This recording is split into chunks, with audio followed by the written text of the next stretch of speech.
You belong here. This was something that was said to the class during yoga the other day. As I've said before, yoga is something I'm really turning to as both a mental and physical approach to a lot of the injuries and imbalances I've been dealing with for a very long time. And part of that, starting something new, was obviously not knowing what you're doing. It's a willingness to play the fool, to be the student. It's signing up to be, at times the worst in the room. And so I hear the instructor say this line, "You belong here," and then kind of repeat it again for emphasis. It hit me hard, and I'll never know if this was prompted by me flailing around in the back trying to do crow pose, or she just felt like, it needed to be expressed in the moment. I'm not sure, but what I do know is that it was exactly what I needed to hear. And in fact, it's what I've needed to hear throughout many stages of my life, which is why I think it hits so hard. And I want to unpack it for a second. When I moved to Massachusetts, after spending the vast majority of my childhood in the Los Angeles area, I used to joke around with my friends back in LA. I'm like, this is so different that it feels like a culture shock, right? I've seen so little of the world. Why do these guys not wear Dickies or spike their hair? Everyone has cargo shorts and New Balances. What's happening here, right? But all jokes aside, when you're a freshman in high school, that's a big deal. The differences were many. And it took a while, but I acclimated. I made friends. I did the thing. But persistently, in the back of my head, I felt like an outsider, making my home somewhere that wasn't really mine. Like I didn't really belong there. Then came college. I went to a small private school where most of the students I knew came from prep schools and had somewhat of a more rigorous academic background than I did. And I decided to be a political science major, basically living in my professors' offices during their hours when they would spend extra time helping me write, showing me how to organize my thoughts and put together analytical papers. It was a long and stressful learning curve. And just like before, I figured it out, did fine academically, but again, never really felt like I belonged there. There were some of the same sentiments with, walking on to the rowing team, where many of the recruits had been doing it all their lives. Same thing in the corporate world, felt a little out of place. It was a feeling that, never prevented me from starting. I'd dive in, I'd figure it out, but there was always this lingering fish out of water feeling that I couldn't shake. Kind of a tangent, but this is, one of the funniest moments for me looking back. In my early 20s, I was at an interview at some insurance company in Boston, and the guy interviewing me is sitting on one end of a desk. I'm at the other. He's holding a physical copy of my resume and cover letter, not saying a word, just kind of scanning them up and down. Then he slowly kind of drops them on the desk and goes, "So Eddie, tell me more about," and pauses. Looks back down at my cover letter, back up at me, back down at my cover letter. Then he traces the first line of the cover letter, quoting it as his finger moves across the paper. He goes, "Tell me more about how, quote, your lifelong dream is to become a data analyst." And I was like, oh my God, this guy sees right through me. Eddie, what are you doing, man? Like, this ain't it, And I crack myself up every time my mind goes back there. It's the epitome of square peg, round hole, and I would consistently find myself in that position, right? But, I digress. The point is, me feeling like I'm on the outside looking in has been somewhat of a theme, even in the areas of my life where I was finding success. Like, I couldn't totally be there, like find the things that are important to me and commit to them fully. And I'd be lying if I said it didn't still exist today, right? I've worked like a madman for 10 years to build this company and this brand, and certainly I've seen some progress. In this industry, I've gotten to surround myself with some incredible people, and every time I walk into a room with folks that I've looked up to for years, I'm grateful. which is good, but sometimes too grateful, which is my entire point, right? At some point, you have to transform from looking up to into being one of, to give yourself permission to belong. And yes, you need to do the work, and yes, confidence is earned. But if you don't give yourself permission to do a thing, not kind of or sort of, but to fully, with all your heart and soul, be that thing, I think you'll always be leaving part of yourself on the shelf. It feels like, to me, a lingering defense mechanism. You can't be great if you're not all in. And part of growth has been reflecting and asking, hey, you say you're all in, but are you? Are you immersed? And that's what I want. I think to some extent that's what we all want, to not just do it, but be it. In a million years, I don't think my yoga teacher would expect that a words prompted a 10-minute rant, starting with my childhood on the West Coast, but man, did that comment create a light bulb moment for me. It set the stage for such a beautiful epiphany. It's like you've been doing the thing for 10 years. You've grown in so many areas, but have you given yourself permission to become what you're seeking? Not kind of, but pour yourself into it. It's who you are, the environment, the people, the variables, the ups and the downs, all of it is who you are. Just imagine what that freedom would allow. Go be the thing. More, fully. All you have to give.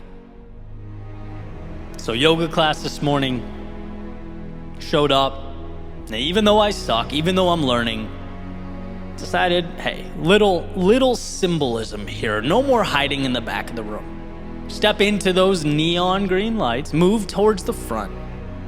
You no longer do things, even the little things, to simply scrape by or exist. Do it to be it. If you're going to do anything, do it to be it.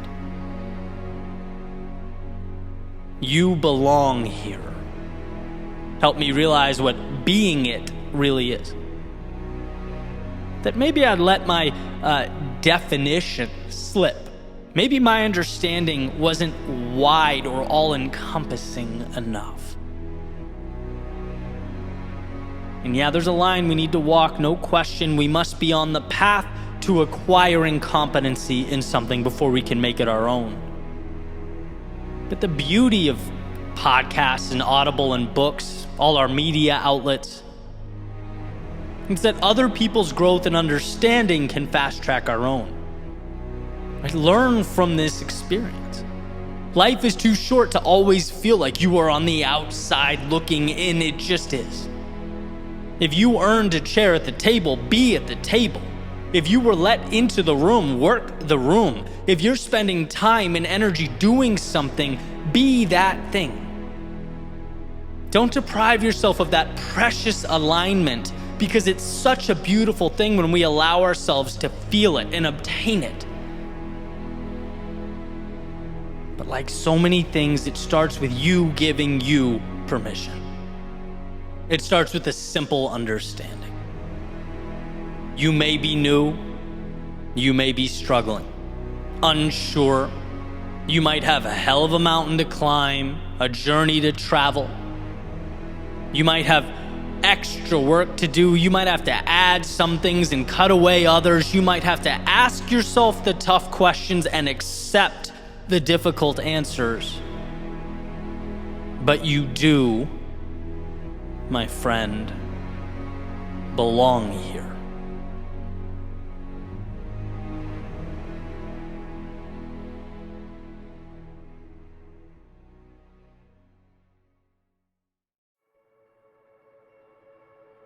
The other day, I was sitting in Miami traffic, looking out the window, and it dawned on me. How interesting that human beings haven't solved for this. Like, this is a major annoyance in a lot of people's lives. Now, we put human beings on a rocket ship. We've navigated them beyond the Earth's atmosphere. We've landed them on the moon, but still are unable to effectively get around between 4 and 7 p.m. on weekdays. It's just kind of interesting to realize. Now, there are very practical reasons for this, sure. Not to mention people studying and invested in the problem. And I think most noteworthy, I'm not even saying one is more valuable than another. This is merely a thought experiment. We get the results where we place our attention. We valued going to the moon. Because of this, humans walked on the literal moon. And we're so used to this having happened that its shock value isn't quite there, right? But for a species who 100 years ago was traveling by horse and buggy, it's pretty impressive. And I just think it's a cool reminder that where we place our focus is where we'll get our positive results. We can change everything if we place a spotlight on it. That begs the question, where are you placing your spotlight? As John Maxwell said, nobody ever went up a hill on accident. There was intentionality, which gave life to focus and action, planning, growth. We only evolve where we shine that spotlight, or as I've said in previous episodes or videos, what you water grows.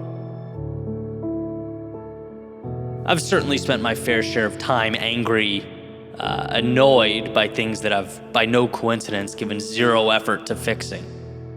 Now, when you do nothing to solve a problem, all you can cling to is the ability to complain about it.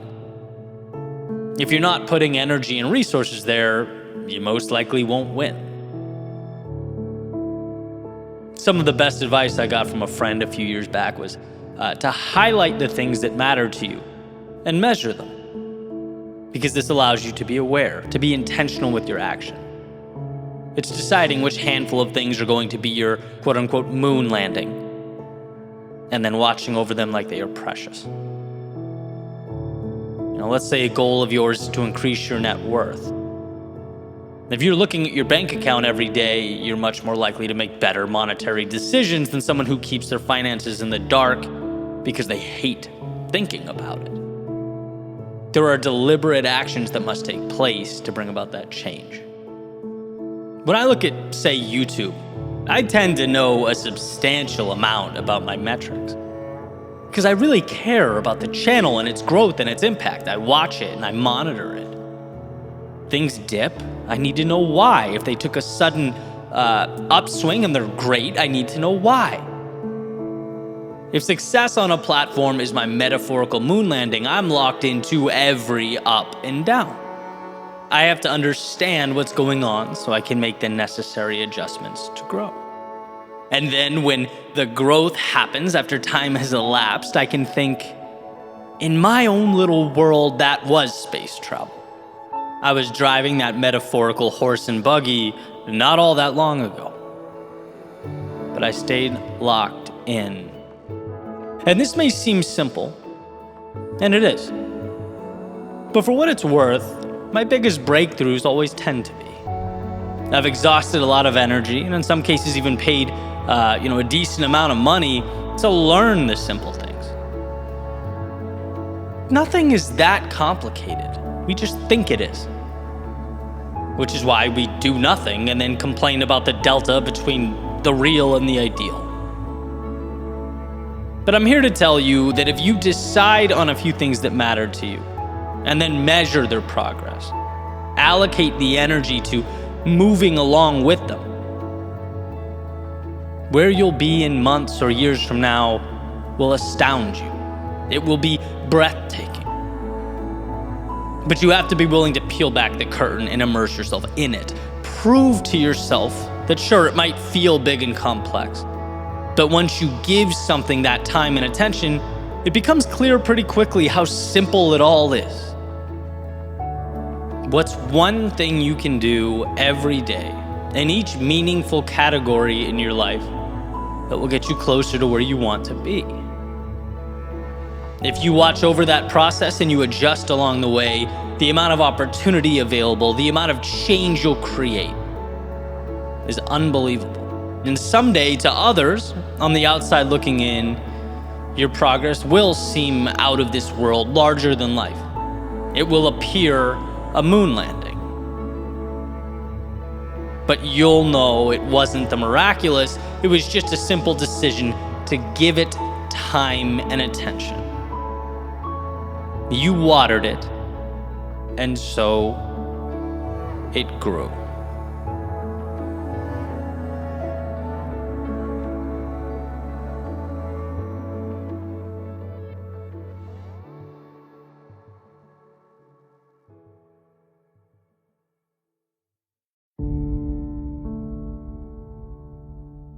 Sometimes success is merely hanging on when others would let go. Not doing anything spectacular or out of the ordinary. Not leaping a mile or jumping over a mountain. But simply carrying on. Thomas Edison has a famous quote that's really stuck with me over the years. He says, "Many of life's failures are people who did not realize how close they were to success when they gave up." Right? How close they were to the finish line when they turned their back and said it wasn't worth it. It's really an interesting thing to grasp. Right? Success is seeing what others can't. It's believing when others don't. It's taking the abstract, those visions, those pictures in your head, the make-believe, and finding the courage to make them real, bring them to life. It's this constantly evolving process, and it grows a little bit every single day. Sometimes we feel that progress, we feel the momentum, we do something big and it's exciting. And sometimes the progress feels small. And then there are times when we get knocked down and we don't see it at all. We feel like because we weren't validated that we lost, that we failed, that it wasn't enough. We forget that's part of the process, that progress is a journey. And it goes when you go, and it stops when you stop. Just like that famous Dalai Lama quote, right? The only way to fail is to quit. Period. No one ever stops because they can't. They stop because they decide to. They stop because they see that huge mountain and they think that's impossible. They forget it's only made of little rocks. They stop because they get so disheartened by the distance of the finish line that they forget it only takes a collection of little steps to get there. You don't have to leap the entire distance. You know, I've been there, right? This is me speaking from experience. It took me years to figure it out. And even now, life is rapidly evolving. I've poured my heart into things that, let's be honest, no one cared about. I've invested in opportunities that fell apart right in front of me. And each time it felt like the end of the world. You know, I've been lost, I've been unsure. Gotten up after things didn't go as planned and it felt like a loser. I had to look myself in the mirror and pick myself back up off the floor. But there's one thing that I kept doing that I never thought twice about. And that's continuing on. Whether life lifted me up or it beat me down, my plan for tomorrow was always the same. Get up and try again. Keep going. And as I sat down this morning with my pen and a piece of paper, I thought, what's the one thing I would want to be told if I started out again? What's the one thing that people need to hear most? And it's to simply keep going. Keep taking steps. Because one day the world will start to make sense. And you'll look around and you will be thankful for one thing. That when most would have stopped, you didn't. When the world said no, you said yes. There is nothing so powerful as a soul that refuses to back down. See, persistence is not an important thing or an essential thing. It's everything. So live as to see, not what can be lost, but what will be gained. Find that light in darkness, even if it's a flicker, even if it's a spark. See, every loss makes you a little tougher, and every instant of sadness uncovers something beautiful. Every moment of fear teaches you to be a little braver. Every broken heart opens the door to a new connection. Instead of doubting yourself, feeling inadequate in life's darkest moments, know that you need what you are going through. You are uncovering the little victories hidden in plain view. So when the world feels like too much and your patience is thin, be stronger than that voice in your head begging you to think small. Stand on every experience, the good and the bad. Let it elevate you to a beautiful tomorrow.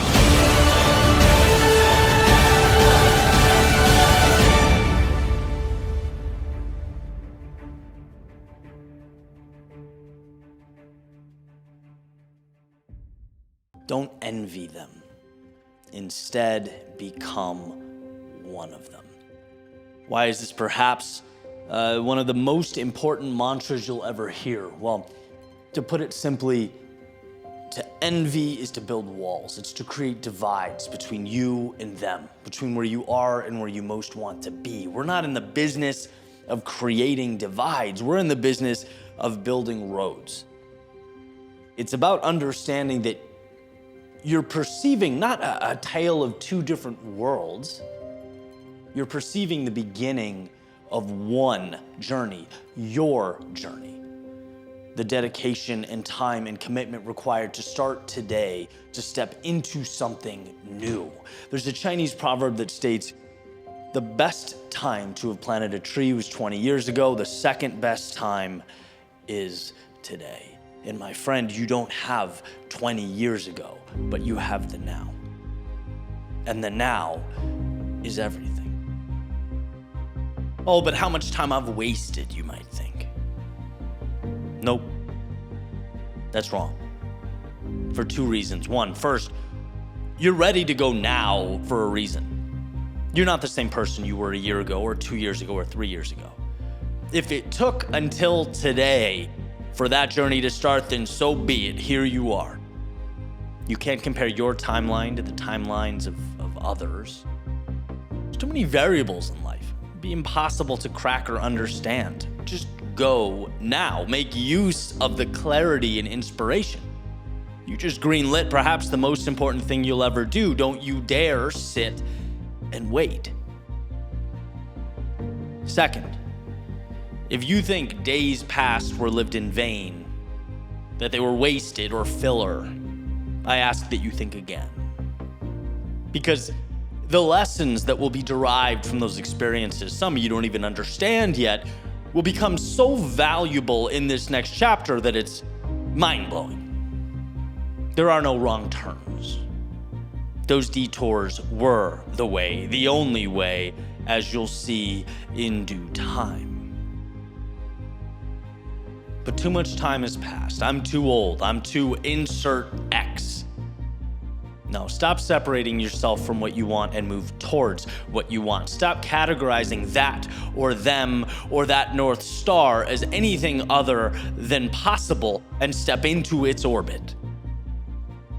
See, being that we are all storytellers, we are all sculptors, we are all artists in our own way, it's worth understanding that those artists who came before you, well, the sunset never cared how old they were.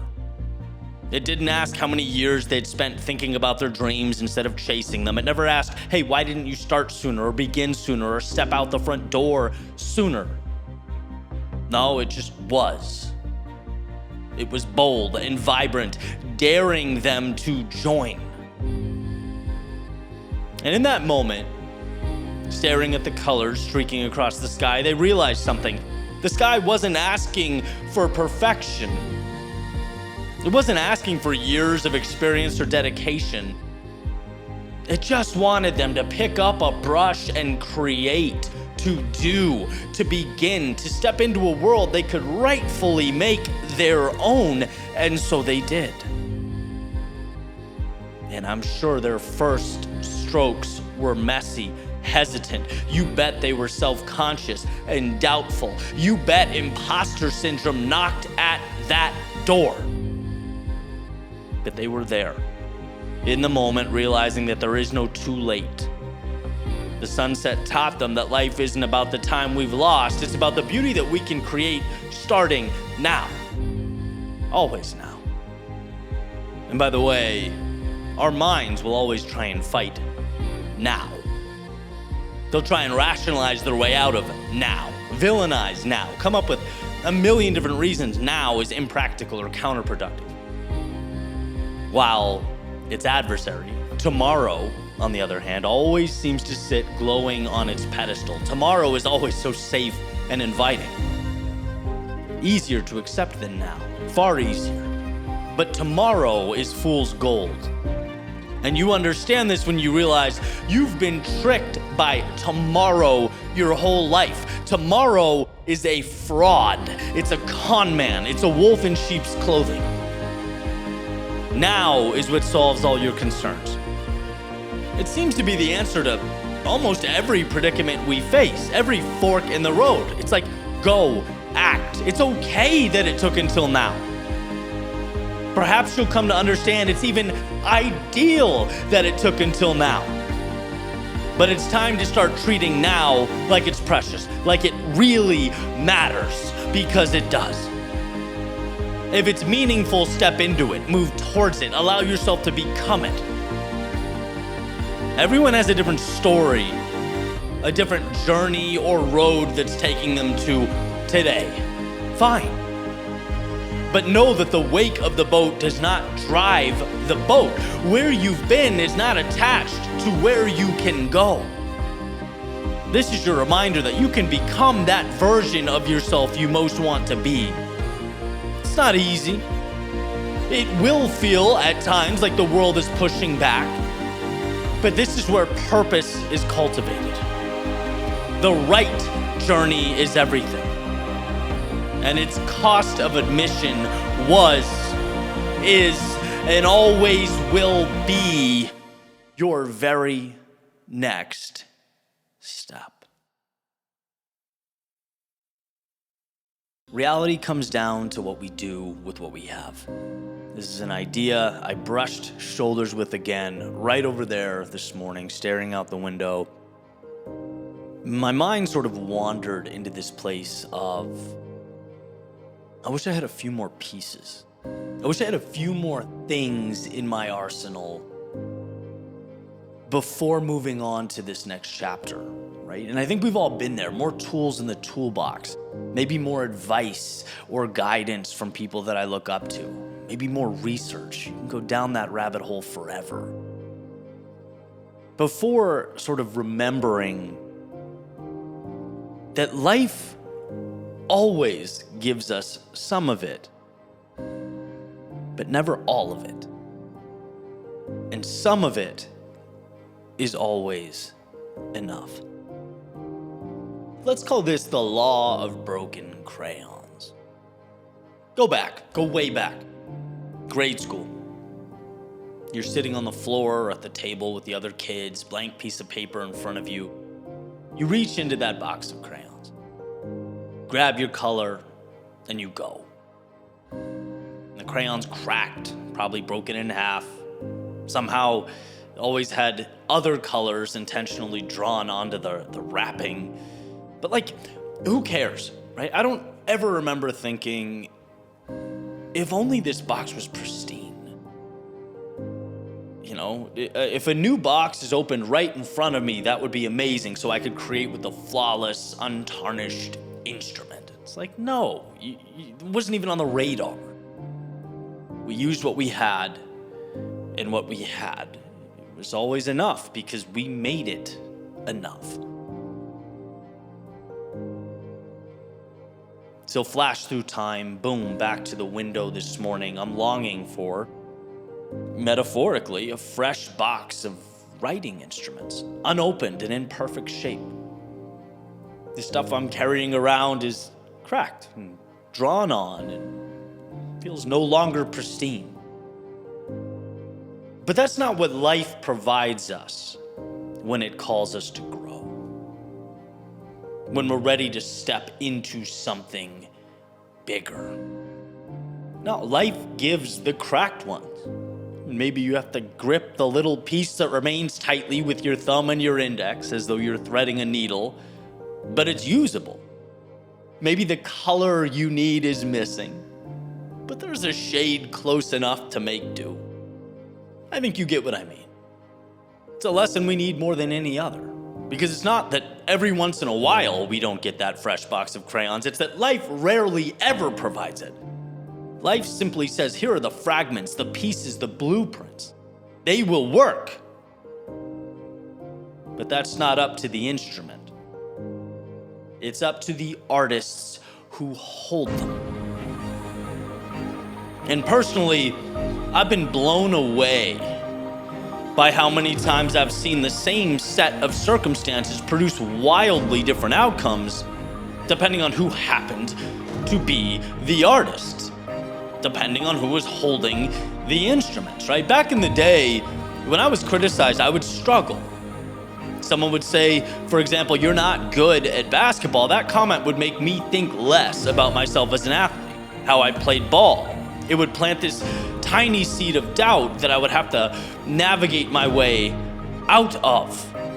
And then I remember learning about some of the toughest minds, right? Notoriously strong mentalities, the Jordans and the Kobes. You tell them they suck, that doesn't create doubt. That ignites a, well, I'll show you mentality. They shined in those moments.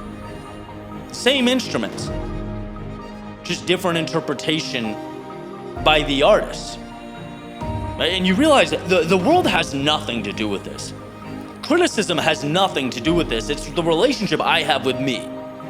And if I trust myself, if I believe in my growth and my commitment to excellence, the other stuff, it's just detail, and it will always be detail. Starting a new business, right? No one has ever had what they needed out of the gate, ever. I think it was Alex Hermosi who said, starting your own business is like running a marathon out of shape and getting yourself into shape along the way. I thought that was spot on. It's the only way to do it, and is the opportunity perfect? No. Is your body acclimated? No. But life provided those metaphorical running shoes, a road, and a journey, and it turns out that's enough. So what I'm asking of you is that you keep this realization as close to you as you possibly can. It's that you remember having everything is wildly different than having enough. One is an illusion and one is your superpower. And maybe you're looking around at a world that feels cracked and flawed. Maybe it feels like it's missing pieces, requiring that you make trade-offs and improvise. That's not the world working against you. That's life placing a map in front of you. Like Jim Rohn has said, it's not where you're going, it's who you become along the way. The truth will always be, if you want it, the pieces to take that necessary first step are there. Some people wait for perfection. Sure, that perfect box of crayons, a life without curveballs, twists, or turns. Great.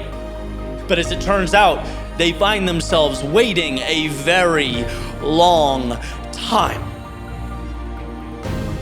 So why not step into the world now, armed with two things. First, what you have now, and second, the understanding that what you have now is enough. It will multiply, it will evolve with time. Exponential growth is bound to occur down the road. But first, pull up the shades and let light in. Give life a chance to enter the equation. Let's not forget those basic unspoken truths, those things that at one point, way back in the day, were intuitive. Open the box of crayons, turn on the camera, make the call, write the book, try the workout, apply for the position, share your thoughts. Is the moment perfect? No. And maybe even a hell no. But is the moment enough? That's the question you should be asking, and the answer is yes. Always.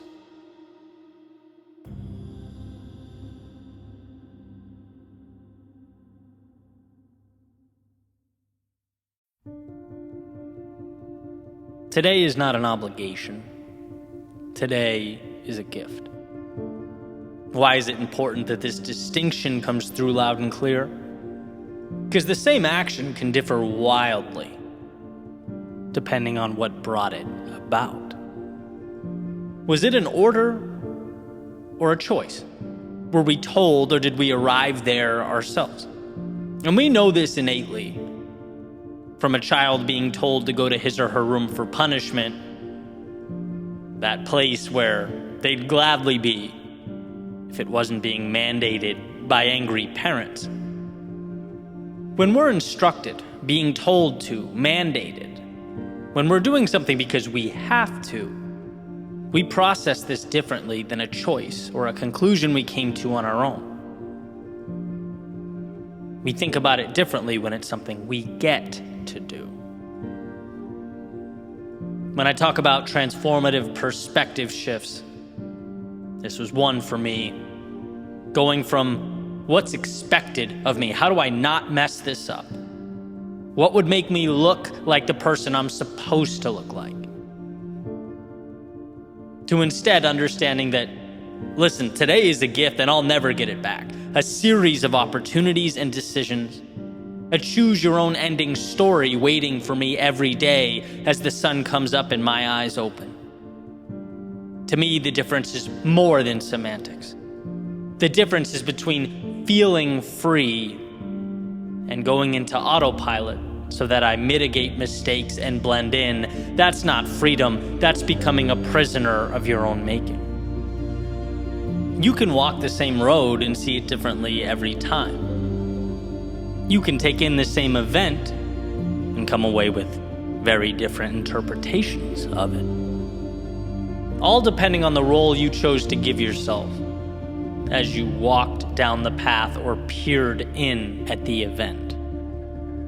Were you the hero in the story or an extra? Someone who capitalizes on all to be gained, or someone who hides from the fear that they might misstep? Obligations are about minimizing risk and doing what is merely required. An opportunity, on the other hand, asks, what more could you do with what you have? How could you take what you love and multiply it? How could you capture your inspiration and delve further into it? The one living out of obligation will always find the problems and the negative. But the one who knows they have in their midst the greatest winning lottery ticket of all time, well, they'd be foolish not to cash it in. And so look, you might be going through some problems, as we all do. You might have your challenges and your struggles. They're unavoidable. But these are part of a greater narrative. They're what will build you up and push you forward as you move deeper into the miracle that is your life. And that's the difference. The first step in being able to capture the opportunity is understanding that you are living in one.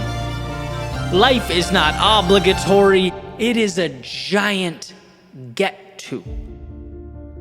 And when you realize that, you are truly free.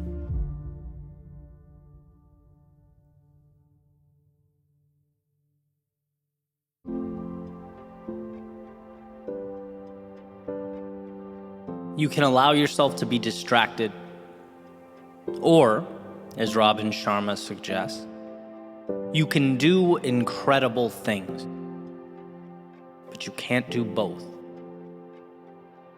You can stay where the safety and security is, or you can risk what you have in pursuit of your dreams, but you can't do both.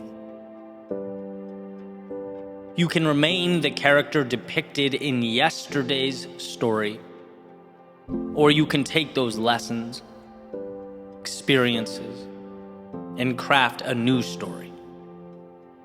But you cannot do both.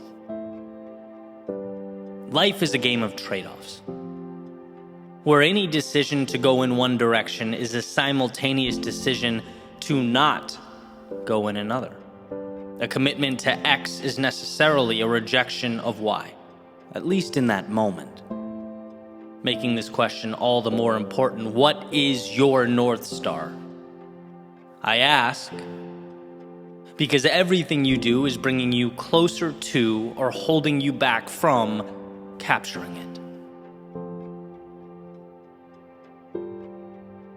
One of my lifelines over the years has been clinging to the quote or idea that simplicity is the ultimate sophistication, right? Consistently trying to arrive there.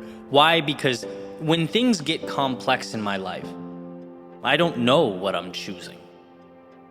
Clutter means I've lost sight of what's necessary versus what's trivial. I become unclear on those critical trade-offs I'm making. And we've all experienced this, right? The simplest questions are always the hardest to arrive at. We can talk in circles about the details, but how often are we honest with ourselves about the why? I remember job interviews in college going on and on about the books I'd read, the papers I'd written, current events, but then falling flat on my face when asked, so who's Eddie Pinero? A dude doing an interview? Like, what do you want from me? My brain had never gone there. Or even less formal, I'll never forget a friend of mine a few years back asked me what my perfect day was, just casually as we're driving. I said, I don't know, Tom, I've never really thought about that. He goes, then how are you ever supposed to have a perfect day if you don't know? And how simple. Simple and simultaneously incredible. Who wants a life without perfect days, right? Like what is all this for? The world is infinite, and you can be ruled by its variability and its complexity. You can run around adhering to all its rules, hoping you're doing the right thing, whatever that is. Or you can identify, carve out, and rule over your own little piece of it, your own kingdom. You can choose you if you take the time to uncover who you are, what lights you up. And then, as Emerson advocates, hitch your wagon to that star. The best investment of our time is to truly understand and decide what we should be saying yes to. Because if we don't know what matters, then nothing does. Here's a famous dialogue from Lewis Carroll's Alice in Wonderland.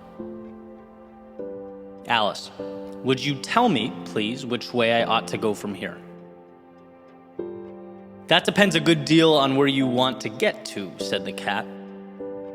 Well, I don't much care where, said Alice. Then it doesn't matter which way you go, said the cat. Well, so long as I get somewhere, Alice added as an explanation. Oh, you're sure to do that, said the cat.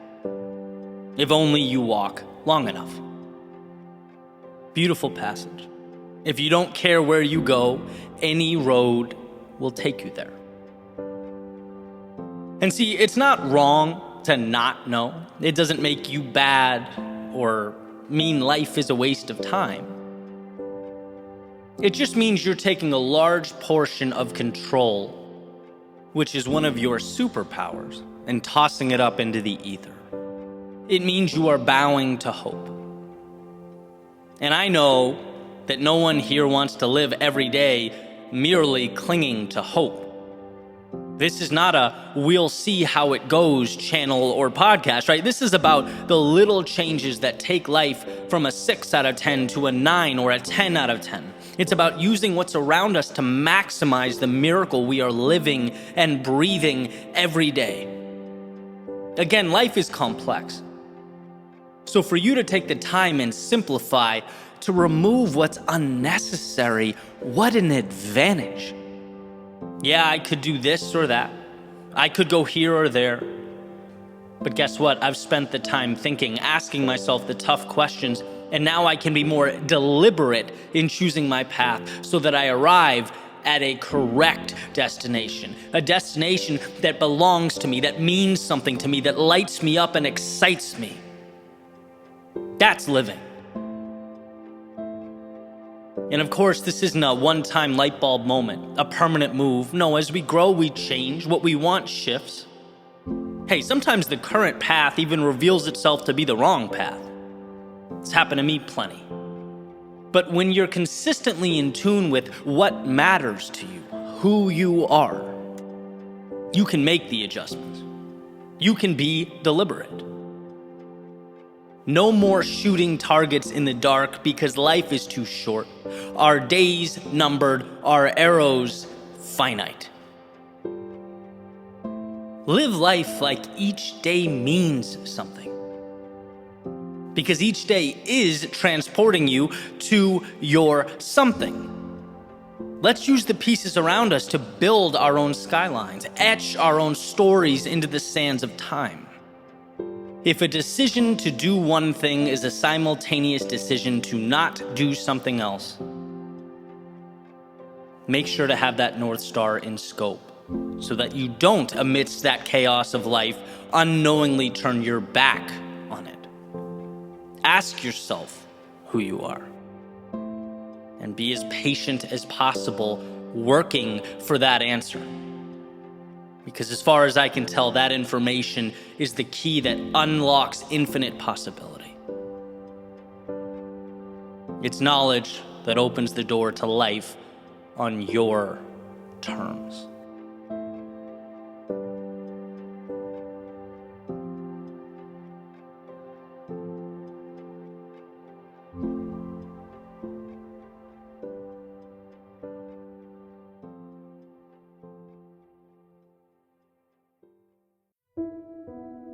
A good plan, violently executed now, is better than a perfect plan executed next week.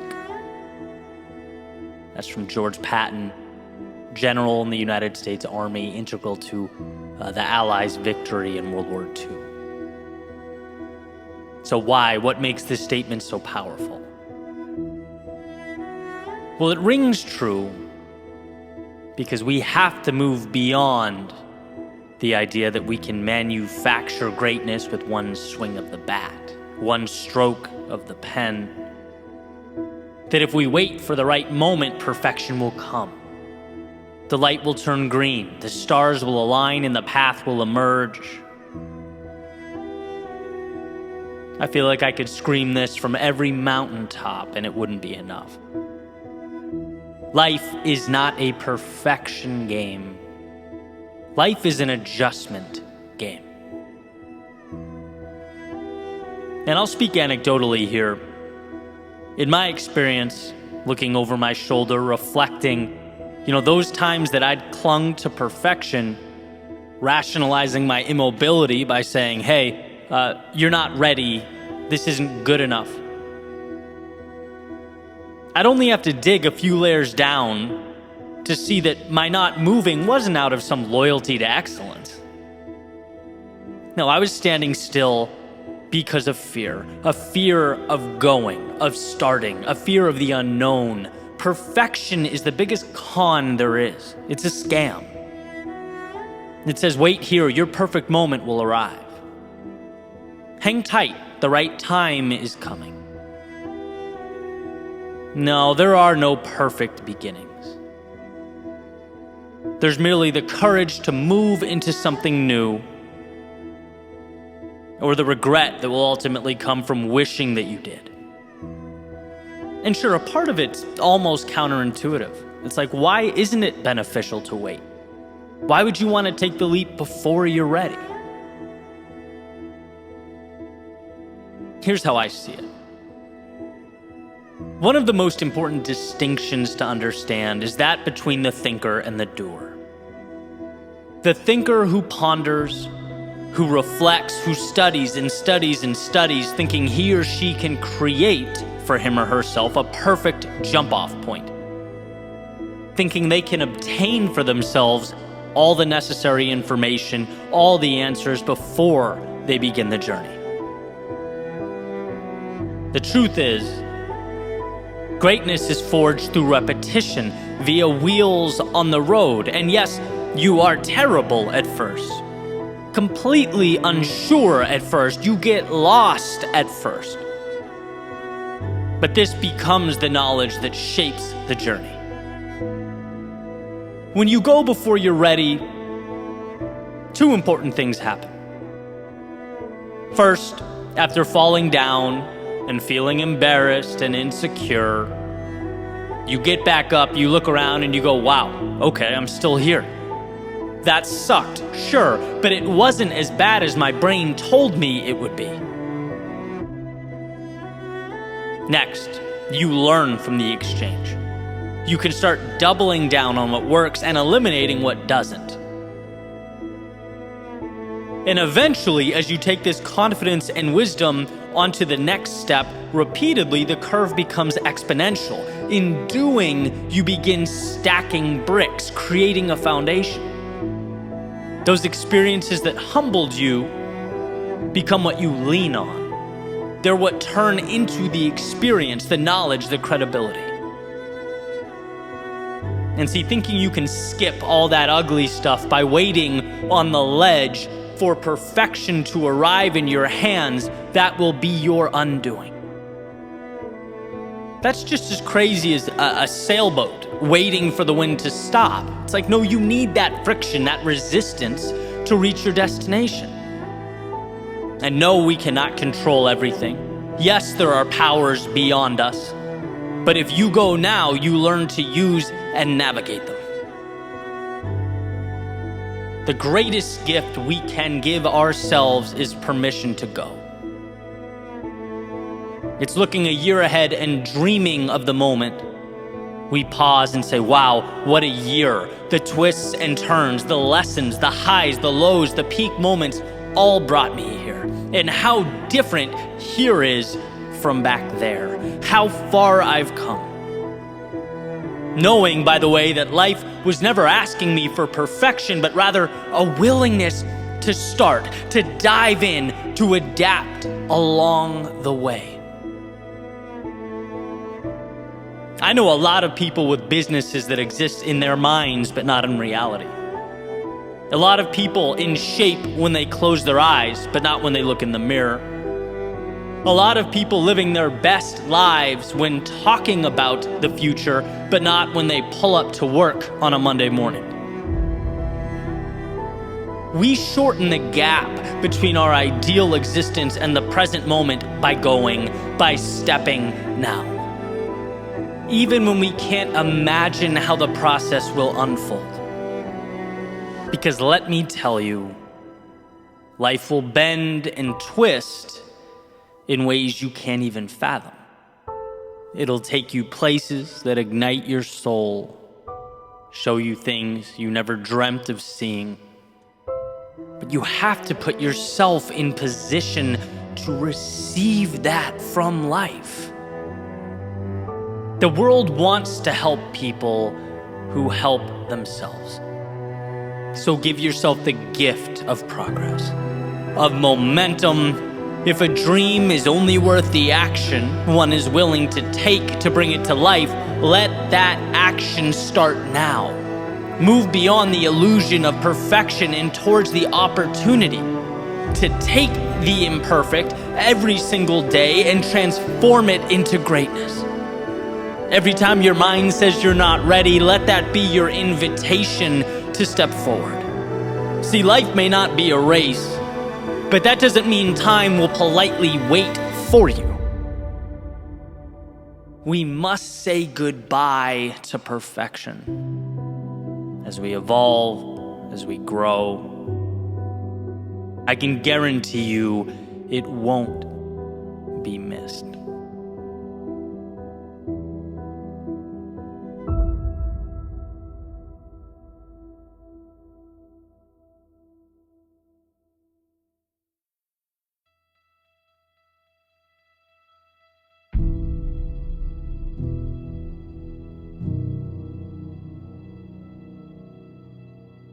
Time waits for no one. Look, the earth will continue to spin, the sun to set, clocks to tick. There are no perfect moments, only moments, waiting to be interpreted by those passing through them. And as a raindrop in this thunderstorm, an actor in this play, the only rational question in my mind is, if time will not wait, why should I? If time will continue its steady march, why let it leave me behind? I'm in my mid-30s, and here's what I've already seen. I've already seen songs I grew up with, referred to as classic rock. I've seen some of my childhood sports heroes struggle to throw a first pitch before a baseball game. I've seen a substantial portion of my social interaction become digitized. I've seen once forever people in my life fade away and become memories. I've audibly laughed at the ridiculousness of things that at one point I was sure were important. I've redefined the meaning of the word home in my life more times than I can count. In fact, the way I see the world and the way I see myself operating, and it continues to change. As the saying goes, the only constant in our lives is that things change, evolve. Why does this matter so much to me? Well, because when I look back, the single thing that would consistently keep me from truly pushing that pedal to the floor, to truly capturing all life has to offer, was a fear, a very specific fear, the fear of losing what I had at that moment. I was scared to death of loss, as we all tend to be to varying extents. In fact, we're biologically wired to respect the fear of loss to a greater extent than the prospect of acquisition. There's humor in all this, though, a deeply rooted irony. It emerges when we discover that we lose everything. It all goes. The song that's playing ends for each and every one of us. And is this a sad thing? No. No more than the credits to your favorite movie rolling after the final scene. It was the show, the experience that meant the world. It's a beautiful thing if you let it manifest in all its beauty. If you move along with it, immerse yourself in its brilliance. My point is that the only way to lose is to wait. It's to not realize that you're starring in your own cinematic masterpiece, and those credits will at some point roll. It's to sit in a chair on the side of the gym while the rest of the room dances. Life is finite, and the power is not in a flawless existence. It's in understanding to our core that there is nothing to lose, that the window is small, that we should carry out the human equivalent of a fireworks show. We should be obnoxiously bold, absurdly courageous. We should go, live, try, experiment, explore, build, create. And yeah, sometimes you'll fail. And sometimes you'll fail spectacularly. But sometimes you'll triumph. And along the way, the mistakes, they become wisdom. They become courage. Both of which are integral to any meaningful grand finale. And as I make my way around the sun for the 36th time, the priority is to remember that these rides are not forever. They are precious. And that I have the strength to live accordingly. Fearlessly, courageously.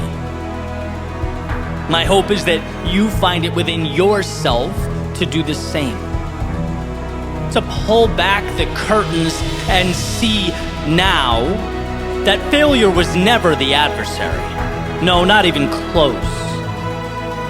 The adversary is an unwillingness to make the most of your moments. The adversary is freezing amidst the constant hammering away of ticking clocks. The adversary is the prospect of removing failure's mask years down the road, only to stare directly into the eyes of regret. These outcomes constitute your greatest adversary. So for the sake of all that is meaningful, go push into the questions and the risk and the curiosity that makes life worth living. After all, it is not about failure.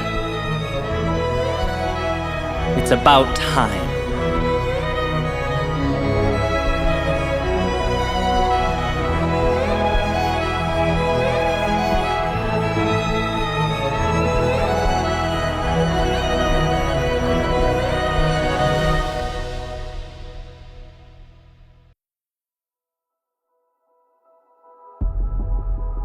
I wouldn't make excuses for you.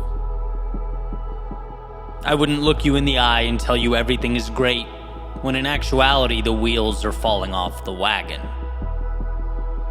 No, I'd point to the insufficiencies and remind you that you're capable of chipping away at them.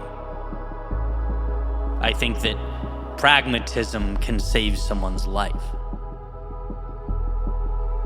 But guess what? Being human is knowing there are things you don't know. Realizing that growth is picking up little understandings along the way and bringing them with you into the future. Allowing them into the evolution that is you. And part of my personal evolution was coming face to face with the fact that looking forward isn't all of it. It's part of it. Yeah, we need to be better, of course. Yeah, we can always squeeze more value out of the time allotted to us, 100%. This forward progression, as far as I'm concerned, is intertwined in human fulfillment. But we are, in this moment, the manifestation of the obstacles we've already overcome. We are the times we wanted to stop and didn't. We are the losses we bounced back from and the adversity we forged into opportunity. We're the endings that we melted down into beautiful beginnings. We are the mistakes, the obstacles, the little encounters with hell that didn't define us, but instead changed us. And that matters. So, quick story time. For about 5 years after I graduated college, some of my friends and I had this fantasy baseball league we'd use to stay in touch, right? And I think even they would begrudgingly admit that I was oddly good at it. I won like 3 or 4 out of the 5 years or something like that. And you know what my strategy was? It was simple. I picked players based on who they were over the course of their career, not based on how they performed last year, which is a trap people seem to fall into, right? So a guy that hits 30 home runs 6 years in a row, and then last year suddenly only hits 7, it's not out of the question to think he'll hit 30 again, revert back to the mean, to his average, his track record. That, to me, is more meaningful than some recent struggle, and I took that bet every time. Now, as you can imagine, the point I'm making here has nothing to do with baseball. It has everything to do with life in general. So much of the time, we completely focus on the current insufficiencies, the bad things happening now, the misfortunes in our lives. We're striking out, and our brain goes into panic mode. It says gap, gap, gap. How do we fill it? And again, yes, that's important, right? Our plan for resurgence is necessary, but we can't forget who we are and what we've done. We can't overlook our track record. As the saying goes, you've survived 100% of the bad days. You've lived through countless struggles. You've climbed out of many catastrophes, at least I have. And it seems as though it's when we need that reassurance most that we are most inclined to forget. It's when we, more than any other time, need to prove to ourselves that we are unconquerable, that we question our ability to persevere. I'd never say to you the road ahead will be easy. I'm not saying it won't suck at times. I'm not saying it won't take all of you. I'm merely saying that you are equipped to emerge victorious, to handle not some of it, but all of it. I'm saying that the person in the mirror is stronger than you can even imagine. But understand, you're not operating on blind faith here. You're not hoping for some miracle. You're operating on your own record of success. What you do is find a way. What you do is win. You don't believe me? Look over your shoulder. Take a trip down memory lane. Glance back at all the mountains you've already climbed. And life, it won't be smooth sailing all the time. You'll have your slumps and your adversity, no question. But they're not you. They are what you were made to navigate. Everything has brought you to this point. And it's great to focus on this point, but don't lose the everything. Sometimes it's not about who you will be someday. Sometimes it's about what you've already become. It's about who you are now.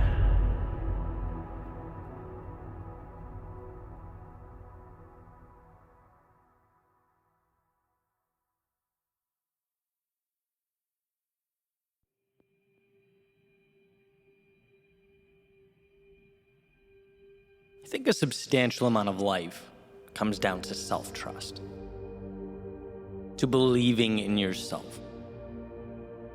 Right? But here's the thing, it's not blind belief. It's not toxic positivity where you close your eyes, cross your fingers, shut the world off, and just assume things will work out because you're entitled to a great result. No, what I'm referring to is an active and deliberate trusting of yourself to learn, to make the necessary adjustments, and to keep moving forward. When we have faith in our ability to step forward and improve simultaneously, there is no defeat. When you know you won't stop until you land where you want to land, then limitations become a choice. Success in any capacity is a you thing, not an outside thing. And this popped into my head a few days ago during, of all things, a game of axe throwing. So, quick story from last weekend. A friend of mine and I, after a day of working on the podcast, went down to Fort Lauderdale to this axe throwing place, which is, it's random, but it's a great time. Simple concept. There's this giant target, and you take turns throwing little axes at the target, basically darts, right? If you think along those lines. And there were 8 of us in the group. They divide you into 2 teams of 4, and you play various games. until the end, right? The end, there's this final session where it's every person for themselves. It's like a free-for-all. Each person gets 3 rounds to throw axes at the target, and whoever has the best score wins. So think of the target just in a traditional way, right? The bullseye, or the little point in the middle, is worth 5. Then the next smallest circle outside of that is 4. Then 3, then 2, and then the biggest circle along the edge is worth 1. Right? So whatever you hit with the axe, that's the points you get. Except they put these 2 little blue dots on the top third of the circle. And they say if you can hit one of these blue dots, you get 10 points. So high risk, but certainly high reward. And my friend and I, super competitive, right? He looks at me, starts telling me how he's already got this in the bag. And I'm like, all right, we'll see. And it's been arguable, but I probably had been the more consistent of both of us up to that point in the night. Nothing fancy, just straight away aiming at the middle, aiming for those bullseyes and 4s. Not even attempting to go for those, hard to reach blue dots. No need, straight up the middle. Okay, and here's why this is important. We step out to take our first shots of the finale here. My friend goes first, immediately hits one of those little blue dots. Boom, already, I'm down 10 points. So what do? I completely leave my strategy. And I start thinking, no, I'm behind. I can't let this happen. I spent my next 9 shots, and the only 9 shots I had, right, trying to hit those blue dots and missing every time, just get killed, right? He won handedly. And then I realized when the scores were read out at the end that if I just ignored everything my buddy had done and stayed true to my game, aimed for the center of the board, averaged 3.5 or 4 points a throw, I would have won, and by a substantial margin. But I let the outside world impact my strategy. I started chasing those long shot blue dots when I knew they were a distraction. Right. Now, I'm sure the last thing you expected to hear today was the recap of an axe throwing contest. But if you bear with me, there's value here, right? So let's step beyond the axe throwing. Let's take it up a level. Let's talk about when you know what's best for you, you know where you want to be and what's working, but you're pulled out of your lane because of what someone else says or does. You hear him or her over there accomplish something great. You look in the mirror and go, man, I haven't accomplished anything like that, right? Maybe I need to change what I'm doing, my approach. Maybe I'm wrong. See, and the beauty of that little game was that it reminded me that there will always be outside circumstances trying to redirect my course. But we have to trust in ourselves that we are doing what's best. We have to know our own game and our own strengths.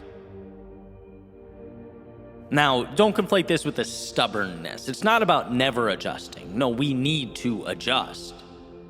But adjust when it's best for you, not simply because other people are taking a different approach. Right? It's hard to stay consistent with the world pushing other options consistently, right? People finding success in various ways, taking other paths, talking about their incredible strategies and how great X, Y, and Z is. But it's all noise. You have to trust you. And again, not blind faith, but an understanding of who you are and a willingness to continue to grow with every step forward. There has to be some element of understanding that, sure, things will get challenging, life will push back, but that doesn't mean you are wrong or in over your head. It's a compounding of little actions and trust in yourself. If you can do that, the world remains yours. It's day by day, or in my example, throw by throw, knowing your bullseye and aiming steady up the middle. We all know how hard it is to see results before they exist. The mind tries to find every example out there depicting why you're wrong, why the finish line is too far away. Life is constantly creating off-ramps, saying, hey, if you don't want it that bad, or you're unsure of yourself, here's a way out, come with me. Right? It's constantly sowing seeds of doubt, which is why we must dig deep for that strength. Life is a game of you versus you. If those around you win, good for them. And if they lose, well, hey, wish them well on the next go-around. But none of it has any bearing on who you are and the race you're running. Are you going to show up for you? Are you going to be your biggest fan when it takes every single part of you to keep going? Don't let the loudest voices in the room dissuade you from what you know to be right. Don't let the blue dots hinder your direct line to the bullseye. Right? Block out that noise, block out the distractions, and do what is required of you. Win your race, because that's the only finish line of value. Walk your path, because that will bring you where you need to be. And when you question the pursuit, remember what you've overcome, all the steps that brought you to right now, and how, yeah, maybe they weren't flashy or over the top, but they were consistent. They've given life to the present moment. What you do is succeed. What you do is overcome. Just don't lose your bullseye.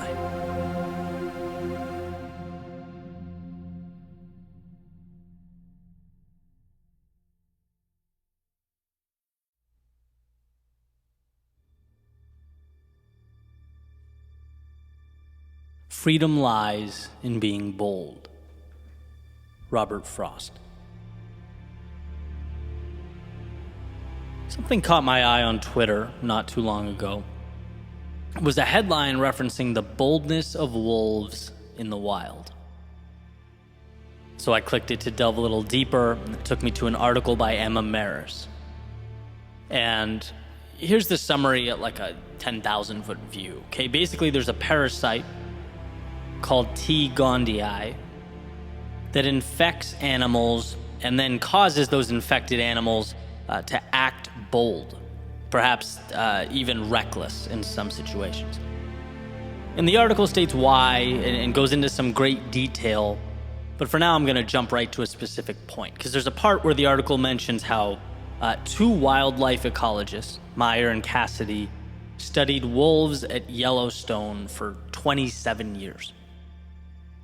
And upon studying them, they find something very interesting. After taking blood samples from 229 wolves, they found that wolves infected with that T. gondii parasite, that again makes them act bolder, were 11 times more likely than uninfected wolves to leave their birth family and start a new pack. The infected wolves were also 46 times more likely to become pack leaders, which Maris states are often the only wolves that breed. And so this appears to portray a direct link from boldness to increased social status and possibly even reproduction rates. And with that boldness comes risk, sure, but with risk comes reward, upside. Now, obviously, the day-to-day actions of wolves at Yellowstone is not an apples-to-apples comparison with human beings functioning in society. But personally, I can't help but feel the value contained in the case study. In fact, it was my thinking about it while falling asleep that prompted me to find the article again and share it, for the simple reason that I know there are places in my life that I can be bolder. I know there are places in my life where I can dial up that risk factor in exchange for results that supersede what I have now. You don't get more without giving more. And I know there are places I can give more. In fact, I'm pretty confident there are places every single one of us can give more. See, here's the thing. Being bold means drastically different things to different people. And it's in this truth that the magic is found. Boldness for one person might be completely different from someone else. It might be more travel. For another, it might be taking on a project at work. For another, it might be leaving a detrimental situation. For someone else, going through a low point or deeply challenging time, it might be simply getting out of bed. We are all operating on different planes at any given time. My bold today won't be my bold next week. That's just the way life works. But here's what I do know. We can all find within ourselves that courage to be bold in whatever arena we are in. And every once in a while, someone will say to me, yeah, but Eddie, can't you just be happy where you are? Why does it always have to be the next thing, or bigger, or better, or more? To which my response is, look, of course we should be grateful for what we have. Of course, we should appreciate the gifts and the beauty that surrounds us day in, day out, because it's there and it's infinite. But, and you knew there was a but, human beings are purpose-driven. Our happiness is often derived from our progress. Our journey is the destination. And we often find when we look around that we have given pieces of ourselves away, sometimes without thinking about it. Perhaps we become stagnant with areas of ourselves that can be elevated, that are destined to evolve. I love looking back at those courageous moments in my life, right? They mean everything to me. I like to say it's the small things repeated day in and day out that make us who we are. The vast majority of the time, I believe that to be true, but those pivotal moments, those opportunities that our consistency creates for us, well, boldness in those instances changes everything. Right? Walking onto a stage when you've never spoken before, when your body is physically rebelling and you don't want to walk on stage, is everything. Calling U-Haul, packing up and leaving a situation that's no longer in your best interest, is painful, it's instantaneous, but is ultimately everything. Making an investment that you believe in, deciding to hire someone with incredible vision and talent, being vulnerable enough to share your thoughts with the world. These things are risky, they are bold, but in your world, they are everything. And so the obvious connection here is our desire to lead in a world seemingly void of adequate leadership. It's setting an example. It's not settling for the ground floor when the sky is the limit. Yes, on all counts. But it's also leading yourself. At times we forget just how important that is, that you need to lead yourself to something meaningful. Significant change does not come along without your initiating it. No doors open if you don't knock. The world will only give you what you ask of it. And I'm here to remind you that asking more of the world, yes, it's hard, it's uncomfortable, it requires you to be more today than you were yesterday, but you are capable of that. You are bold enough to be that. Robert Frost says freedom lies in being bold. I believe that's because in your courage lives the infinite. Upside so powerful that one simply cannot grasp it while standing still. So go find those areas of life, your life, where you know you're holding back, where you know in your soul you have more to give, and breathe life into them. Knowing that sure, in being bold, missing the mark is a possibility, but in never leaving, it's a certainty. If you never go, you will never arrive. So find the courage to ask more of yourself. Because more there is.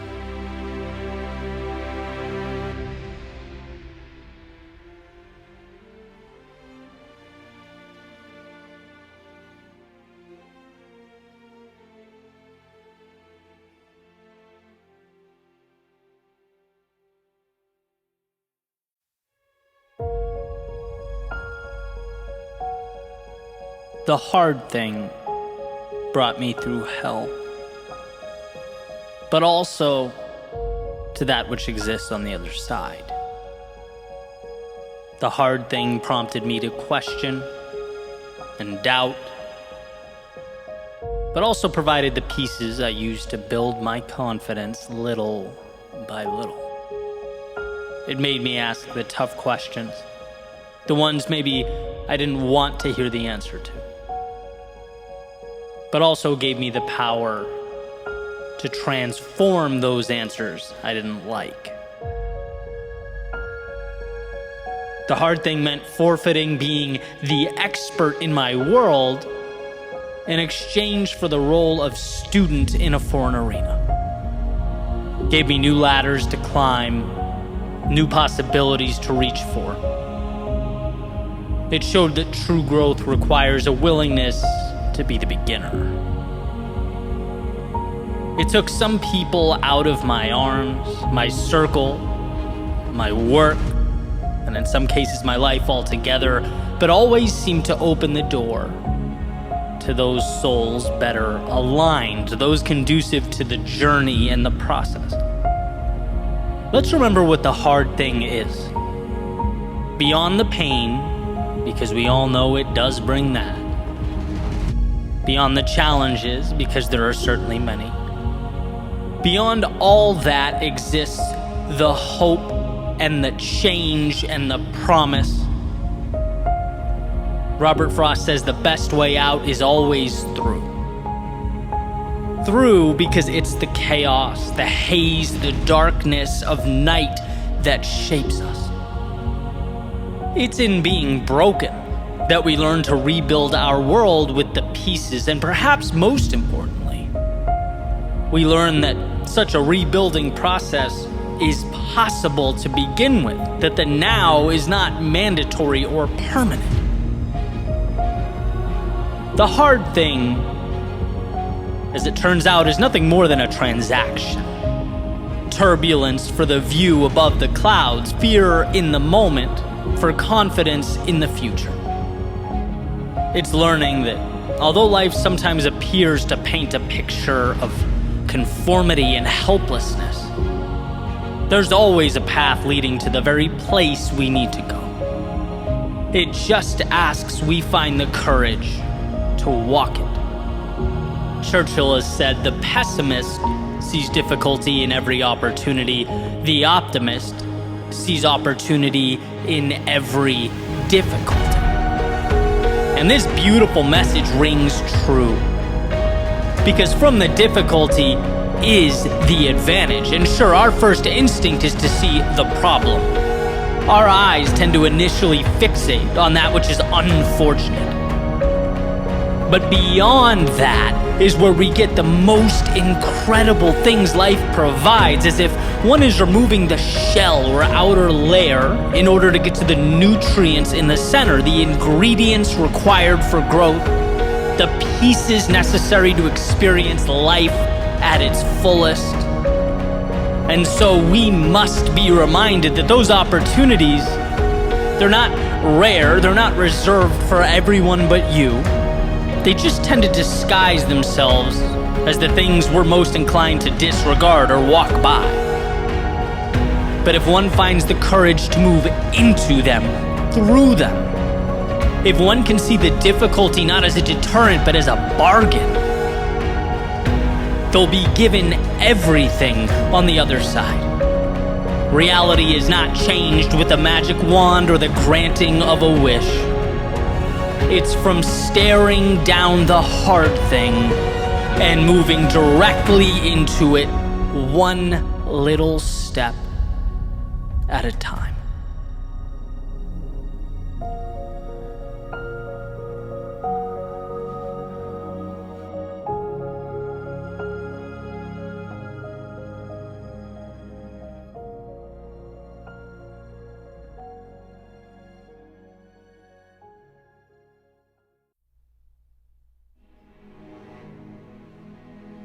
Peter Drucker has said that what gets measured gets improved.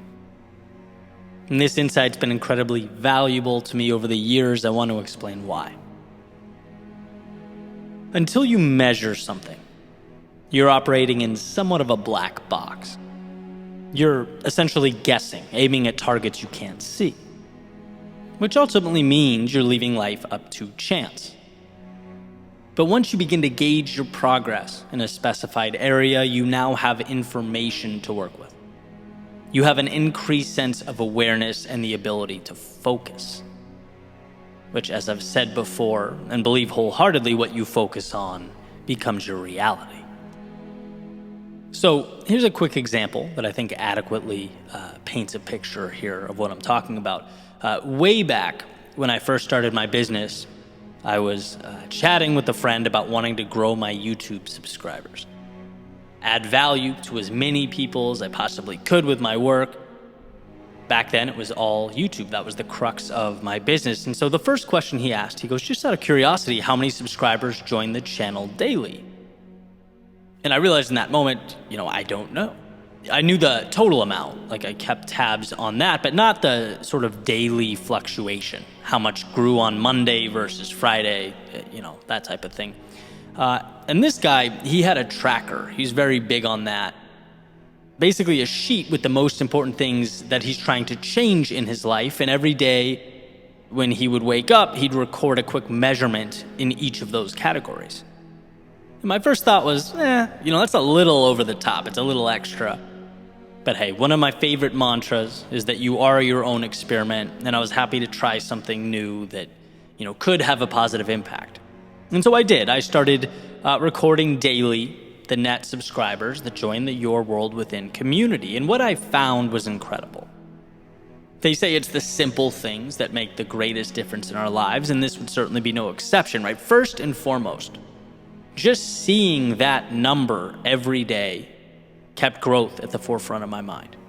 It kept me aware and excited and thinking through that lens as if I were on a journey or mission to outperform the me of yesterday.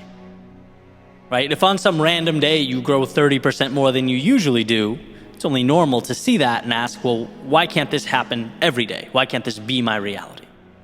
And next, and probably more obvious, it armed me with the tools to tactically improve my performance. Those daily metrics helped me find critical answers, arrive at important conclusions. What days of the week and weeks of the year have the greatest impact? What trends lead to increased viewership? My daily average subscriber count is X. I wonder what it would take to bring it to Y. Right? And so basically, instead of just showing up every day with my fingers crossed and hoping I'd hit it out of the park, I had a more informed approach. It's like taking a blindfold off. And all of this prompted by writing one little number down in the morning. The more I did this, the more it became obvious that it should be implemented in other aspects of my life. If this is important to me, if I say with conviction, this is an area I want to improve, how could I afford to not know the extent of its growth? And now I do track the handful of things I'm most invested in growing because those will be most impacted by my giving them attention. There's a saying that what you water grows. Well, your focus and your attention is what will water the seed, what will give it life. If you're looking to lose weight, but you never look at the scale, you're hurting yourself. Right? You might say, well, I don't want to be all about the numbers. Right? It's a lifestyle change. And I certainly agree. The point is not to track every single step you make. It's to realize how often we operate blindly. It's to show you that with 100% certainty, your increased awareness and attention dedicated to any pursuit will make you more effective in bringing about your desired result. Knowing your daily progress keeps you in the game. It keeps you excited and also arms you with the tools to make the necessary changes. See, we are brilliant creatures capable of incredible things. But it's critical that we position ourselves so that we can win the game. It's critical that we not only look, but see. To be simplified, to condense life down to only what's important, and to monitor those things that are important to you will give you a tremendous advantage. And again, this is basic stuff.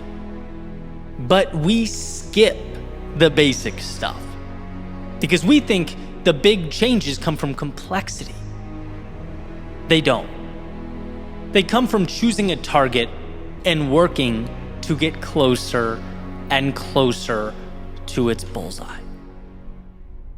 Like Greg McCune says in Essentialism, growth often has nothing to do with the acquisition of more.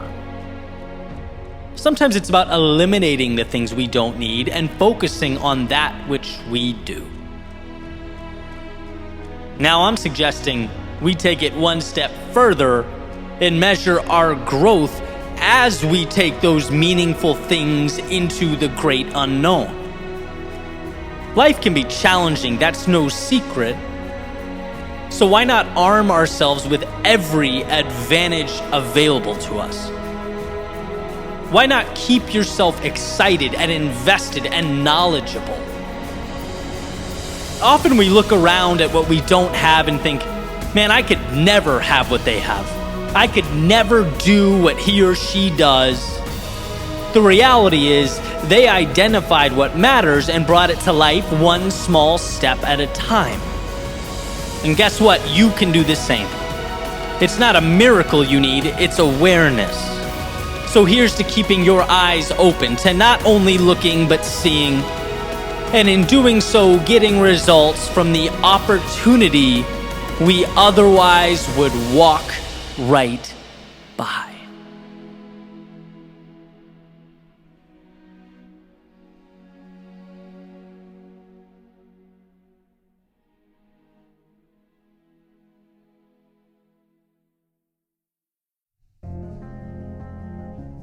I was at the Heat Celtics game with my brother a few days ago, and the Celtics at the moment are the best team in basketball, which is fun being that we're from Boston originally, and right now the team has a handful of really good players. But one of them, Jason Tatum, has essentially separated himself as one of the most dominant players in the game, right? He's a superstar. And as we watched him play from the stands, we were talking about a narrative that I don't hear mentioned a lot. And maybe it is in like basketball circles, but I don't hear it much out and about. I think it's incredible. It's the fact that Boston's general manager at the time, Danny Ainge, saw value in Tatum way before everybody else. Now, don't get me wrong, he was always elite. But the Celtics GM saw superstar potential in Tatum to a much greater extent than everyone else, right? In fact, in the 2017 draft, the Celtics had the first overall pick. And, for those unfamiliar, it's usually pretty obvious how the first handful of picks are going to go, right? The players are all ranked before the draft, and the team with the first pick is going to select the first best player, obviously. The team with the second pick is going to select the second best player. And while it was sort of known that Tatum was the agreed upon third best player in the draft, but the Celtics didn't want number 1 and 2. Even though the scouts and draft boards and, the talking heads all around the country saw them as better, right? So here's Danny Ainge with that coveted number 1 overall pick, which in basketball is so valuable. And he's like, I don't care. I want the guy who's projected number 3, right? So he trades down. He gives Philly his number 1 pick, basically saying, hey, if the guy I want is going to go third anyway, might as well trade away the first pick and get a little extra value, right? And still get Tatum at number 3. And that's exactly what they did. And here we are, watching him as one of the best players in the game. And by the way, the guy who went first overall is relatively underperformed given where he was picked. The guy who went number 2 overall, same, has been up and down, constant injury issues. And I look back at how that played out, and I just think like the pressure, the weight of having this coveted pick and being like, no, I don't want it, right? The guy that I want is number 3, right? Being so confident that you see value where others don't. It's hard to do that with conviction. So I look at this, and sure, he made some mistakes, as all GMs do. You can't predict the future. It's a numbers game, right? But the ability to spot value, particularly in places others seem to disregard, is what I see as the difference between excellence and mediocrity. Life is always trying to give us the equivalent of a draft board, right? In some capacity. It's like, here's what's normal, here's what's projected. Number 1, 2, and 3 options are the quote-unquote best options. And for the most part, sure, it's a decent guideline, but it's not enough. It's not enough. I think we need to train ourselves to be asking, yeah, but where is the move that manifests into that game-changing difference? Where in my life is the move that pushes me over the top, the action that sets me apart? As staying on the basketball theme, one of the most inspiring things I'd ever heard was Kobe in an interview talking about the extra value he'd capitalize on throughout the day, being the difference in his career. Saying, look, if I get up 2 hours before everyone else and I get a workout in, not once in a while, but every day, that's the difference. Why? Well, in a week, it's nothing. In a month, it's not much. In 6 months, it creates a gap. In a year, that's quite the advantage. In 5 years, you're not even on the same level. In a decade, he is now untouchable to his competition.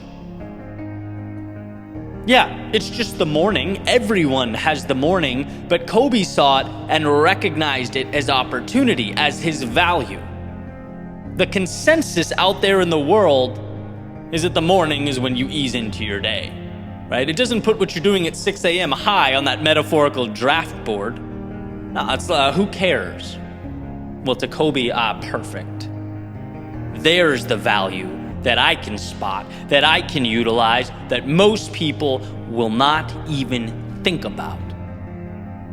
And in totality, I believe that to be the truth, right? Like, you can do fine simply anticipating and living in and around the value as identified by the majority, by following their blueprint. But to separate, to move from adequate to excellence, you need to find those places where you can squeeze more out of life. You need to dive deeper into what's around you than, that's what's expected, or that's what everyone else is doing. That's what's perceived as valuable. Be your own GM, right? Question the way of things. Not just out in the world, but in your home, in your day-to-day. Where are the moves that can take you from a 6 inefficiency to an 8? What ways can you be unconventional? Flip the script to unveil the value you've been walking by for months, years, maybe even your whole life without realizing. There are always pieces around us to be great. And not just get by or survive, but thrive. There are the necessary ingredients to our right and left, always, to astound ourselves. We just have to arrange them in a way that allows us to maximize their value. It's a constant moving of parts. Trying again and again, but not settling for a ranking system to life as prescribed by the outside world. There's more if you're willing to find it.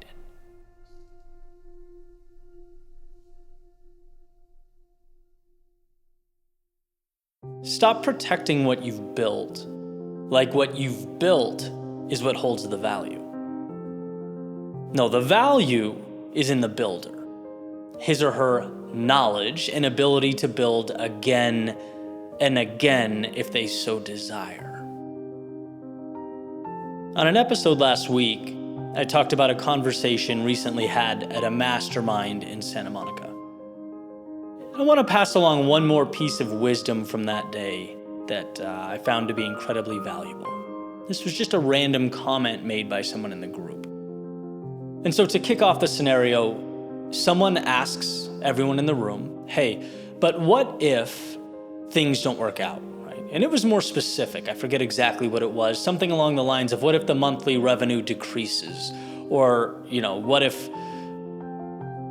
my target or my intended outcome doesn't evolve or unfold the way I wanted it to? What then? Is it worth taking the risk? And this person stands up and says, listen, we need to stop looking at our businesses like it is the only business, like it is something that needs to be protected, that if it falls down or if it's taken away, it's over, it's the end of us.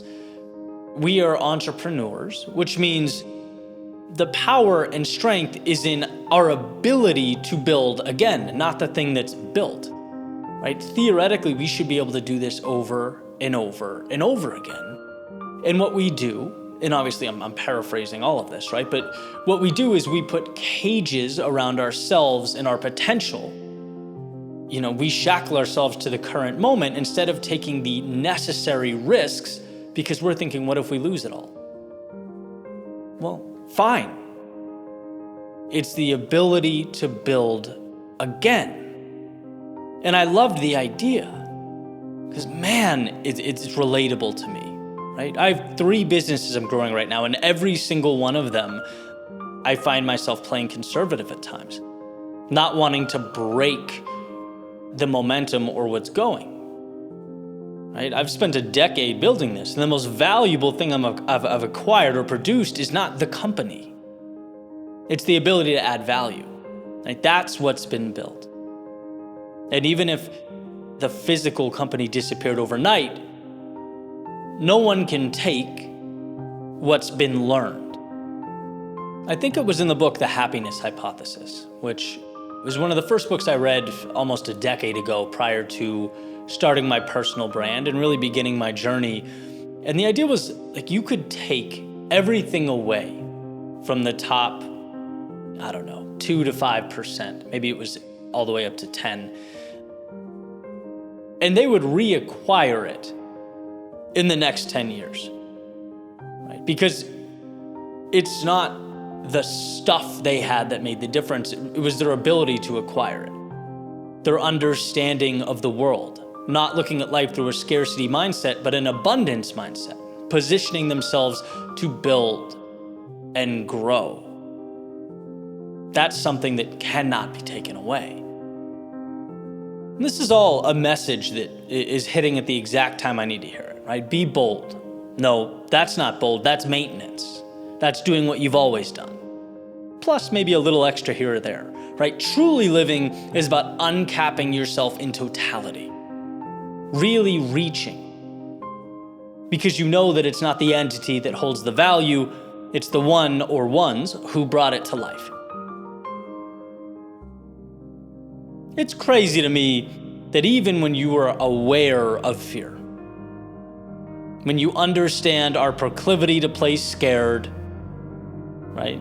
You get it. It's something we need to look out for. Even then, do we still find in our own lives places where we're limiting ourselves? As if the fear just hides in the shadows, right? Controlling the subconscious from a distance, like a puppet master.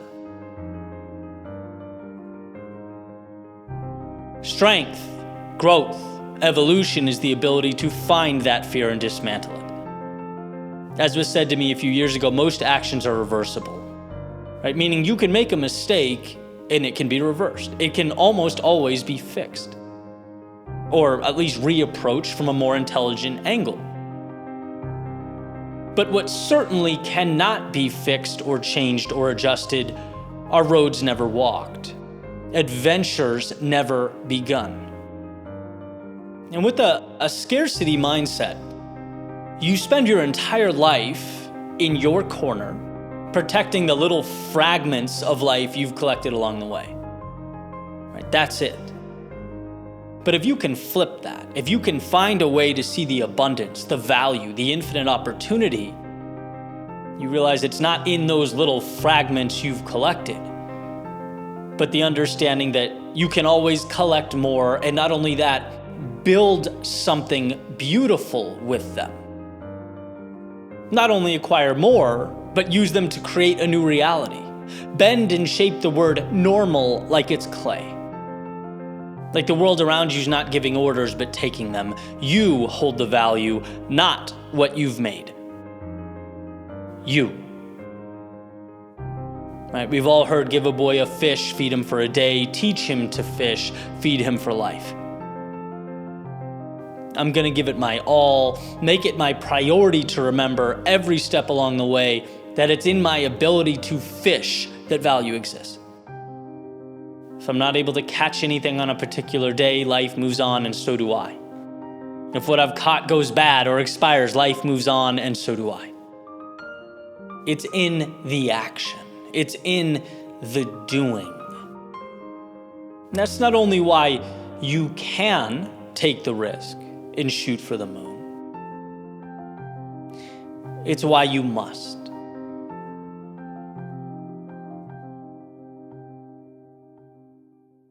Nine things you do have control over that will make your life better. This is, I think, one of the most important conversations to have, simply because so much energy is placed on stuff that's beyond us, right? That we have no control over, yet we ignore the strength within us, the things that will actually transform our lives and push us forward. You know, Stoicism obviously places a lot of emphasis on differentiating between these two things, like letting go of what's not ours and, really cultivating and strengthening what is. And there's plenty of iterations. One of my favorites and one of the most common, most well-known is the serenity prayer. God, grant me the serenity to accept the things I cannot change, the courage to change the things that I can, and the wisdom to know the difference. It's that idea that you have within you a superpower, but you have to stop looking outside, right, and pointing at the sky for stuff that's just not yours, right? So let's dive right into it. That's where the power is. 9 things you can control that will change your life. The first, and this is not going to be a surprise, mindset. Why? Because it doesn't matter if the sky's falling or the walls are crashing down. How you think is yours. It's your strength. And no one said it better in my mind than Viktor Frankl, where he says, everything can be taken from a man but one thing, the last of the human freedoms, the ability to choose one's attitude in any given set of circumstances, to choose one's own way. And when you understand the context, and this is a man who went through one of the grossest atrocities in human history, the concentration camps during World War II, and clung on to hope, right? Left that situation saying, hey, no one can take your outlook from you. It doesn't matter how bad the world seems. That is one of the most empowering things I've ever heard. And when I look back at my life, and I'm sure a lot of you watching can relate, some of the darkest times ended up bringing me to the most beautiful places. And going through them in those moments, the ability to pause and just say, hey, I know this sucks. I know it doesn't feel good, but there's value here, right? Not intuitive. It's not an intuitive thing to do, which is why I think it's more important. No matter what you're going through, there's something there that's meaningful and even beautiful that will ultimately be transformative. Your attitude is yours. Nothing can take that away. Number 2, you always have control over how you allocate your time. There's an idea that what you water grows, which presents a simple formula. Understanding what's important in your life and asking yourself, are you giving that the sufficient attention it deserves? I think an easy example that we all relate to is, people talking about financial freedom, wanting to be wealthier, wanting more money in the bank, right? But when you have a conversation, well, okay, how much is coming in every day? How much is going out? What are your goals? What are you spending your money on? All these somewhat basic questions, they don't know. It's like, well, you're not giving that the attention. You're not aware. You're not monitoring or studying that. I guarantee you, if you took a spotlight to those things, it would evolve in a way that changes your relationship with money and income in your bank account, right? So simple example, but you get the idea. Where you focus is where you'll see results. So ask yourself, are you focusing on the right things? How can you be, more methodical about your time? Because again, that is always yours to control. Number 3 is the morning. And the morning is something I always have control over. We all do. And it's one of the most transformative periods of time because it's where you create your momentum, right? It carries into the rest of your day. When you go up, take care of yourself physically, right? For me, hopping in the cold plunge, sauna, coffee, journaling, planning out the rest of the day, it 10x's the momentum and excitement and just the feeling I get as I navigate, the day. And so for me, it's a no-brainer. W. Clement Stone, little hinges swing big doors. That to me is my little hinge. I can control that every single day. So it's something to think about. How are you starting your day? Are you just rolling into the chaos? Or are you being methodical? There's not a one size fits all. You are your own experiment, but are you playing with that and looking at different ways to launch into a day that is, more productive, healthier, happier? Number 4 is gratitude. Very simple, right? It's one of the most important perspective shifts you can make. Because if you never think about what you have, what's in your life, who's in your life, how far you've come, you fall into this place of lack, right? You only see the gap. And there's more to life than that, right? When you understand how lucky you are and, how beautiful it is to be here and experience this, it makes the bumps and bruises along the way seem way less significant, right? So it's not just like a fluffy, hey, be grateful. There's a very pragmatic reason for it. Perspective. Life is innately hard. Okay, right? It arms you with the ability to handle that adversity because you're grounded and you have an incredible situation and you're in position to tackle whatever comes at you. Number 5 is your willingness to listen. You can always control how much you listen. This one might seem silly at first or not important at first, till you realize very few people are good listeners.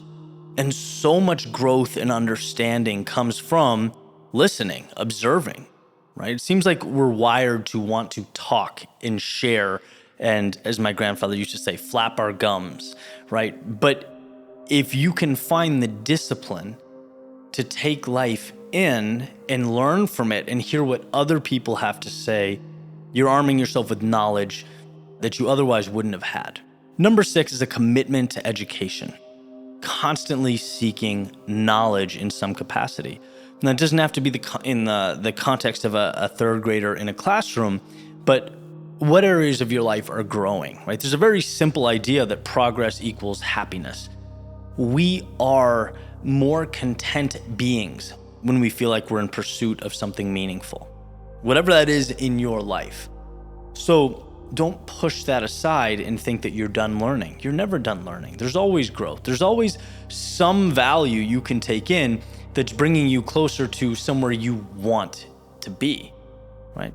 Life is a teacher, so don't forget to be a perpetual student. You can always control that. Number 7, I know a lot of you will relate to this, your circle. You are the sum of, what's the terminology, the 5 people you surround yourself with, or the average of the 5 people you surround yourself with. Surround yourself with people who lift you up, who make you better, who are positive influences on your life, who push you to do more, who challenge you. Not folks that drain you and are negative and cripple your growth. Right? You can always control who you're around. And that, as it turns out, makes such a tremendous difference on your life outlook, how you look at yourself and how you look at the world. You can control your circle. Next, how you treat others. You can always control that. Are you compassionate? Are you empathetic? Again, do you listen? Do you seek to understand? These things matter. And what goes around comes around. When you treat others well, not only do you feel better and pick up allies along the way, but that comes back to you. So it's something to constantly think about and be cognizant of. How are you treating those around you? And lastly, you have control over the goals that you set. Right? There's an idea that you cannot hit targets that aren't there. Yet so many of us kind of stumble around through life just hoping we'll end up somewhere that we're happy with. Most of the time, that's not how it works out. I heard Jim Rohn say this kind of tongue-in-cheek, and it stuck with me. He's like, there's never been a basketball team or a football team that took the court or the field that didn't have a game plan. And that's for what, 3 hours? Yet some people live their entire lives without a plan. When you think about it in that context, it just doesn't make sense. Right? So when you set those goals, when you're aware of the targets you've created, you're much more inclined to make everything in your life fit under that tent, to be more methodical and strategic, and ultimately be where you want to be. That's what it's all about, right? You have that control. You just have to remember. So what goals are you setting? So there you have it, 9 things you can control that will change your life. I hope it gave you some much needed perspective, and I look forward to seeing you all thrive and flourish in whatever it is you're doing. See you next week.